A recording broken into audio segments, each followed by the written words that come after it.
តើផលិតផលក្នុងស្រុកឬក៏ local product សំដៅលើអ្វីផលិតផលក្នុងស្រុក local product សំដៅលើទំនិញឬក៏ផលិតផលទាំងឡាយណាដែលត្រូវបានផលិតកែច្នៃឬដំឡើងនៅក្នុងប្រទេសសាមីដោយប្រើប្រាស់ធនធានវត្ថុធាតុដើមឬកម្លាំងពលកម្មនៅក្នុងស្រុកជាចម្បងដើម្បីបម្រើឲ្យតម្រូវការទីផ្សារក្នុងប្រទេសឬក៏សម្រាប់នាំចេញ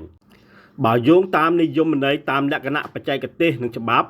នៅក្នុងបរិបទអាជីវកម្មនិងពាណិជ្ជកម្មជាផ្លូវការផលិតផលមួយអាចហៅថាជាផលិតផលក្នុងស្រុកបានលុះត្រាតែវាបានបំពេញលក្ខខណ្ឌសំខាន់ៗដូចជាការបង្កើតតម្លៃបន្ថែមក្នុងស្រុកនិងការចុះបញ្ជីស្របច្បាប់យើងតែងតែឃើញនៅលើសម្បកវេចខ្ចប់របស់ផលិតផលរបស់ប្រទេសកម្ពុជាយើងតែងមានពាក្យថា Made in Cambodia ឬក៏ Product of Cambodia តើពាក្យទាំងពីរនេះមានន័យដូចគ្នាឬក៏ខុសគ្នាយ៉ាងណា